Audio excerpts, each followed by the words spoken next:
Y'all, I'm reading this book for my son, and God starts speaking.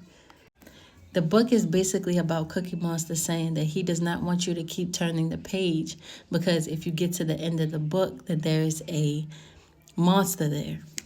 So for you to not get to the other side, he creates these 3 subjects for you to stay stuck and don't get through to the book.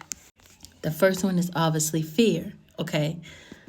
The second one he uses is that he tries to use his strength, right? It was cute though, but he tried to use his strength to hold back the page so you don't have strength enough to turn it.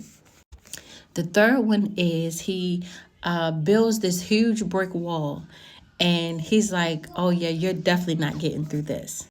But ironically, every time I turn the page of these obstacles that he set before the person or set reader, it does not work.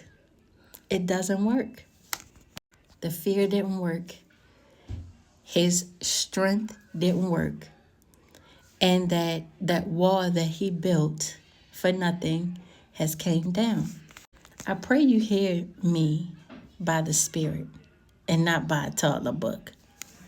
When you finally get to the end of the book, he says there's no monster. It was literally him the whole time.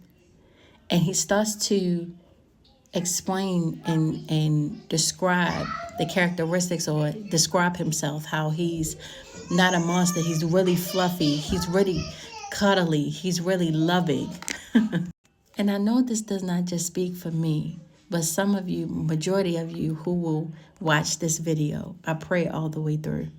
God began to speak to me and he said, this is a sign and a confirmation that you've made it to the other side. We've come out of a season where the enemy had permission to throw all kind of distractions, all kind of obstacles, all kind of things before that divine breakthrough, before we step into that prophetic destiny. He will send all kind of things just to prove his point, but it will always fail. It always does. The thing about chapters is that 1 minute God can have you in the refiner's fire. And then the next moment when you turn that page into a new chapter, he could be taking you out of that fire and you're shining like gold. And that's what God is saying. That's what this book is saying. Yes, the narrator's name is Cookie Monster, but he was creating this scenery that there is something that is scarier, that is, oh my goodness, that's going to put the fear in you so that you don't get to where you have to go. But all the while, it's a lie, because at the end, he's claiming that he's not what he's describing is at the end.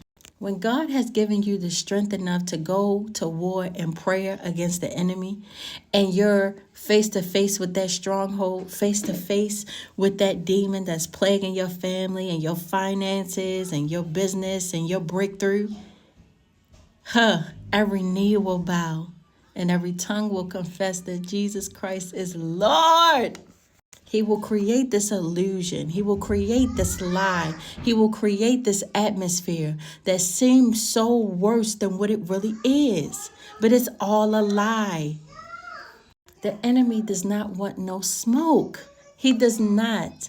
And when you become face to face with him, he curls up like a little shivered, scared dog.